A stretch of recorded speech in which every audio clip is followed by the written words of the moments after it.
Welcome back everybody, thanks for joining me again.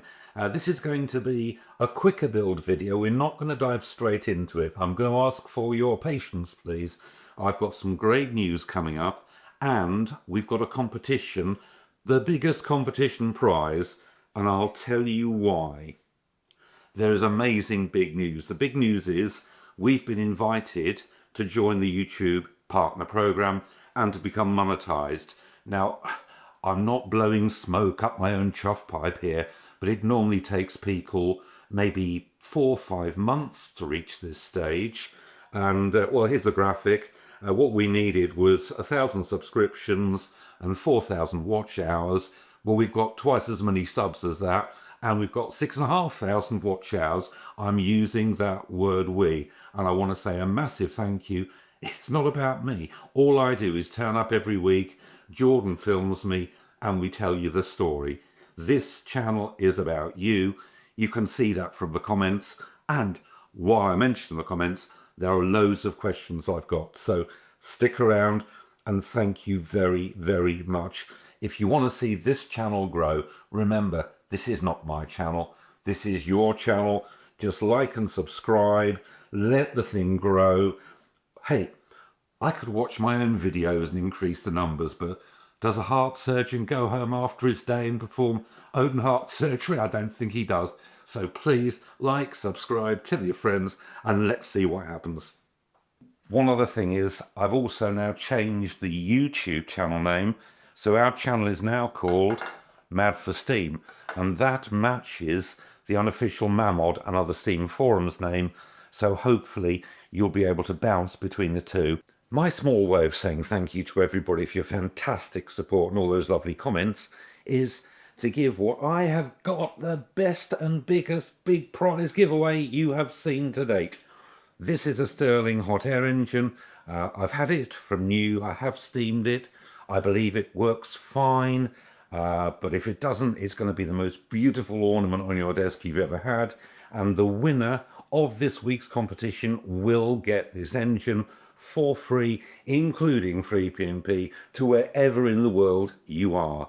But there is a catch. The catch is you've got to stick and watch the whole video, because I'm going to pose the question at the end. No cheating. I'm going to pose the question at the end, and I'm going to pick the best answer from that question. Stay tuned. And look who's turned up this week. It's none other than Terence Hill. We've had a lot of comments about Terence, and thank you for everybody. And his mate Bud Spencer. They were a double act, if you didn't know.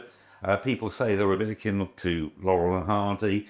70s, kind of fun. I have got a competition prize winner. There wasn't a competition, but I've made one up. And this is Fred Johnson 2805, who says, I believe Terence Hill, in addition to being an actor, was the inventor of Luliful. And yes, there he was. So you're going to get my own very special prize of Luliful, please. We're not recommending you use it. This is only just for a bit of fun. But yeah, well done, Fred, for that. What's in the workshop this week is a little reprise. Remember last week I bought and featured the plastic kit from Tamiya, the Tamiya Street Rider, and it's from their motorcycle series number 137, and I said I'd have a go at painting it.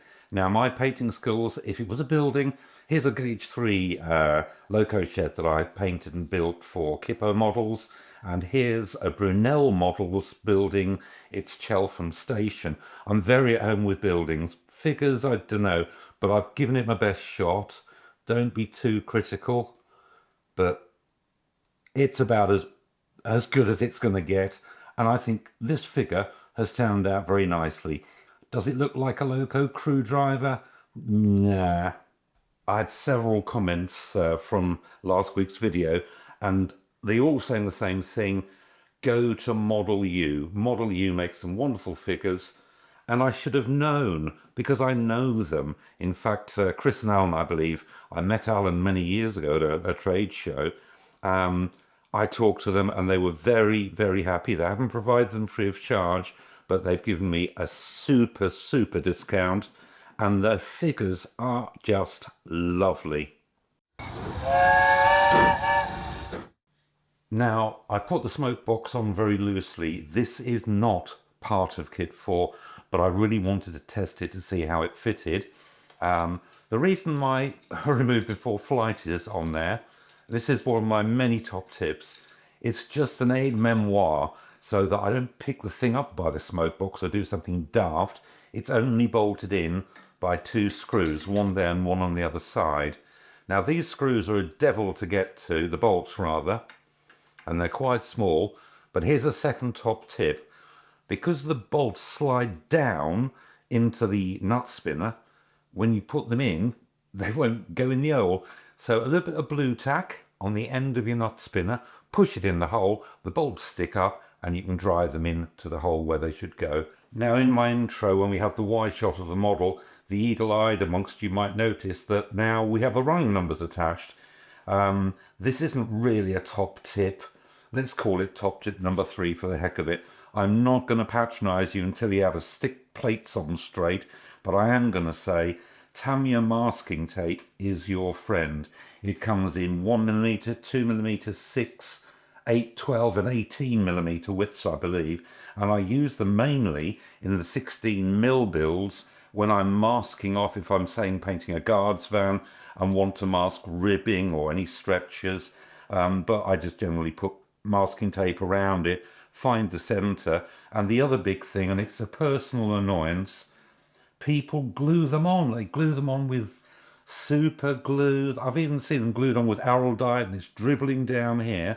This is simply put on with double-sided tape. It's firm. Look, it's not going anywhere. Yet you still, I'm not going to do it now, but if I use my wand of wonder to demonstrate, with a plastic or a wooden tool, you can get behind it and you can prise it off without damaging the plate or indeed the paintwork on the cab. As usual, the cab's only loosely laid into place just to make it look nice, and the coal loader's still loose. But I'm going to take it off and I'm going to be relatively careful, otherwise I'm going to throw coal everywhere. That's it. And we're going to have a look at the footplate. I did say, back a couple of videos ago, that I'd conclude the planking of the footplate, and I'll see if we can find you a clip of this this reversing lever, because it was mounted on top of the planking and it wouldn't move fore and aft. I thought the problem was the thickness of the planking. Have a look at the clip. Because I've raised the whole thing by about 1mm, in this direction it's fine, but in this direction, and I don't want to force it, so obviously I'm going to have to recess the reverser by carving out the wood. And while I was recessing this into the planking, I took the liberty of cutting out a sliver here and all of these pieces down here, because that's where the flat piece of the bottom of the cab goes, and now it drops in, it actually locates. I also have given it 3 coats of the varnish, that's Coach and Wagon Works varnish, and they also do, a stain, and they also do a varnish. So I can leave these 2 bolts in because they hold the reverse to the footplate, but I can't put the centre 2 in because there's a bracket underneath and that would secure the whole footplate. I need to remove the footplate in order to get to the final pieces of pipework, and I've only loosely held these together, so what we're going to do is we'll do that, if we can avoid damaging the kit or ourselves as quick as we can.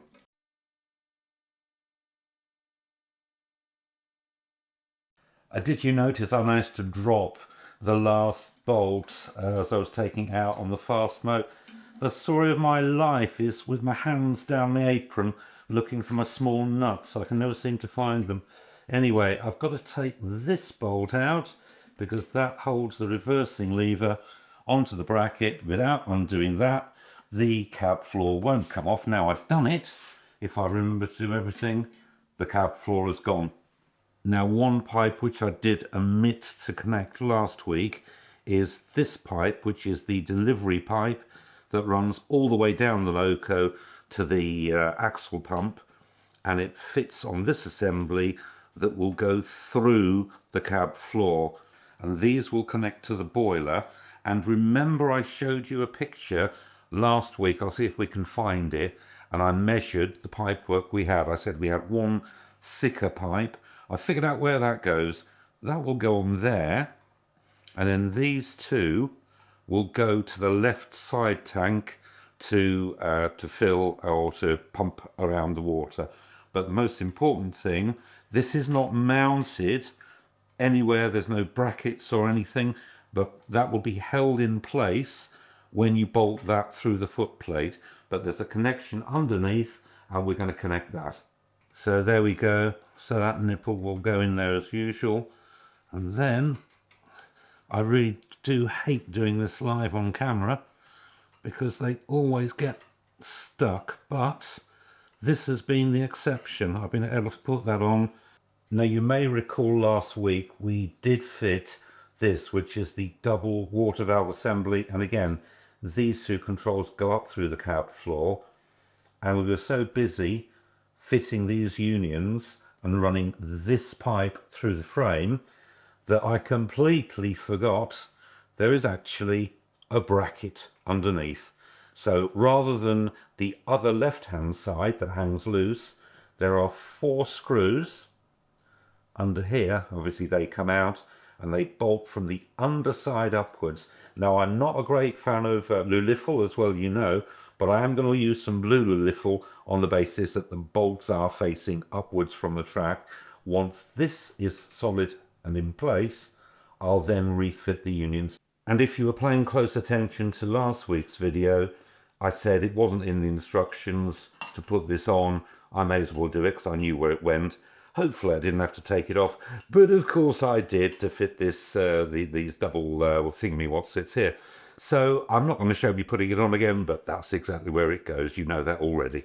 This, I believe, is the cross-feed pipe that I also fitted last time, and again, possibly a little ahead of ourselves, but I have noticed one thing. If you look, the pipe's bending slightly on this to the back. Now, I don't know which way round this pipe goes, and I'm not going to know until I fit the water tanks here and here, because there are bolts that will bolt through, and this is where the water will be taken from both of the tanks, pushed down into the axle pump. But as always with these things, if it doesn't go in easily, I may have to undo that union there, rotate the part 180 degrees and put them back down. And here is another top tip, number 4, I think. These have open tops. Knowing my luck, I'm going to drop my small nuts, and I'll never find them if they drop into there. But hey, you know, take the fun out of it. Very serious. You don't want dirt and crap going in these. A bit of masking tape surely makes a whole load of sense. Now, also last week, I did fit this union, in fact all the unions, to this injector, and a very eagle-eyed viewer, he noticed that when this union was off, you could see chalky deposits, and he put 2 and 2 together, and I think you've made 4. They test run them at the factory. They've probably used it, but there's some deposits in there. His suggestion, whip the injector off, soak it in vinegar overnight, put it back on again. You know what? I think that's a great idea, and I'm probably going to do exactly that. And that leads me on, yes, again to another comment. I'm really sorry, but I'm still getting my head around things. Can somebody please tell me, how do steam injectors work, in the comments? Because I don't know. So I think it's fair play to have a go at putting a footplate on. And before we do that, we're going to have to remove these 3 stanchions and control wheels. Notice there's a rubber gasket, don't lose that. So you take the large nut off there, and then you can just spin, hopefully, one stanchion, and that comes clean out. And again, take care not to lose the rubber gasket, and make sure you don't get any muck on the pointy bit, because that will jam up the works.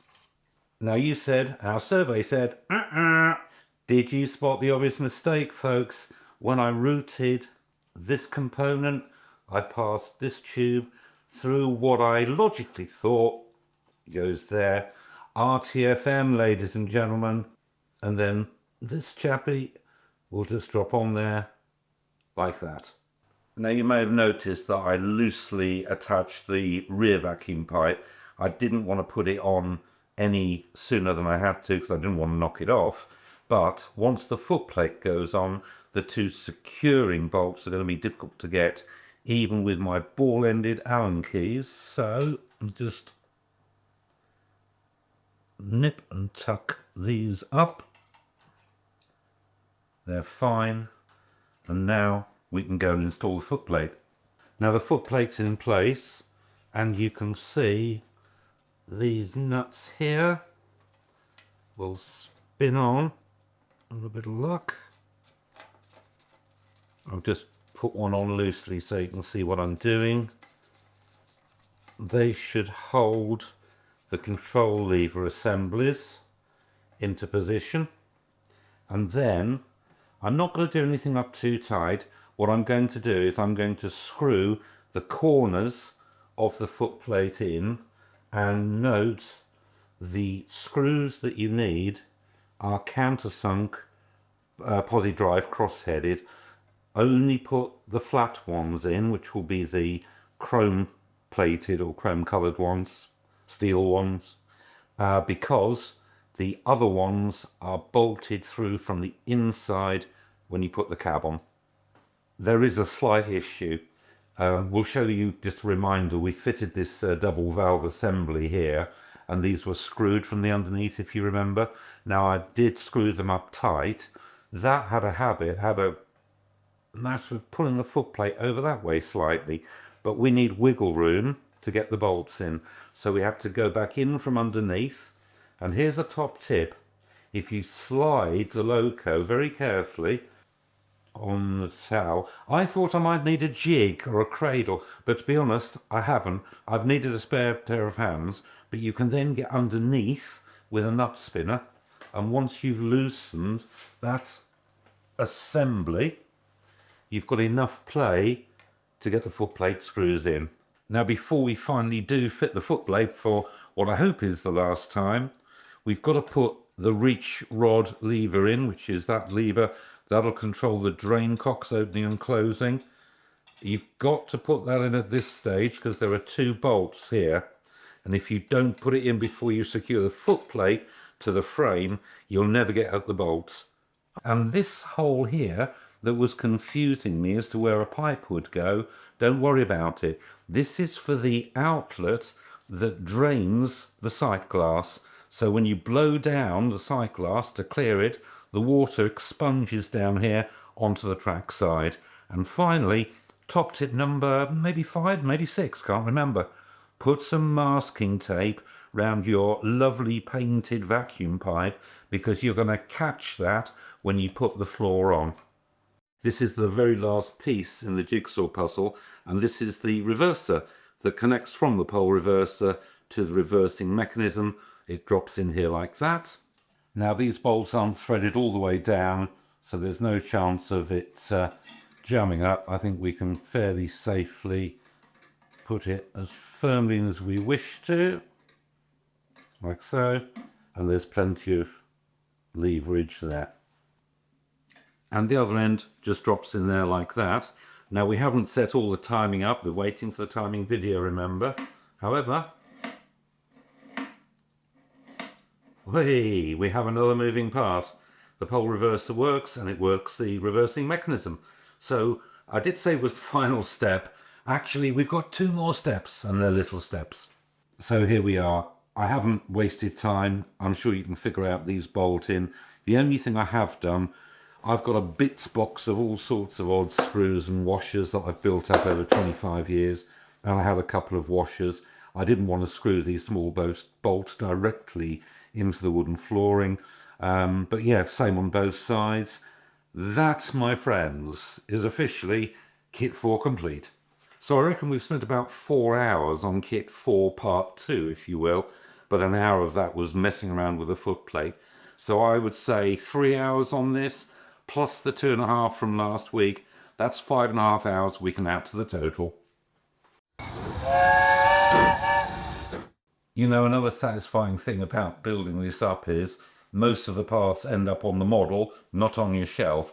And really, apart from obviously the cab, which we haven't fitted, and the boiler, we've hardly got anything left. We've got the 2 side tanks, the smoke box wrapper, a collar to hold the wrapper onto the cladding around the boiler top cap, and 2 brackets to help support it. And really, folks, I hate to say it because I don't want this to end, but yeah, I think we're pretty much there. But next week is definitely going to be the boiler. On the 1st of November, and make a date in your diary, Saturday, the 1st of November, for anybody living in the UK, if you fancy a trip to Horncastle in Lincolnshire, it's our Forum's annual show, and I will be taking whatever I've got to show people. But finally, before we wrap, the moment you've all been waiting for. Big drum roll, please. It's competition time. How do you enter? You leave me a comment, and I'll start you off. I deserve to win because... Complete the sentence. Maybe I deserve to win because I'm a sterling person. Do you see what I did there? Maybe I need all the help I can get with my winter heating bills. I don't know. I'm going to judge you on the most humorous comment. Then usual rules apply. Subscribe to the unofficial Mamod forum. It's free. My name's Mad for Steam. PM me, and then we can exchange details. So thanks once again for listening to my inane ramblings and watching my ham-fisted mistakes. Remember, I make mistakes so that you don't have to. And if you're in the area on the 1st of November, come and see this loco and me in person at the Horncastle show. Now, next week, we'll definitely be working on the boiler, and we'll also hope to have that timing video from Mike. Until next time, toot toot.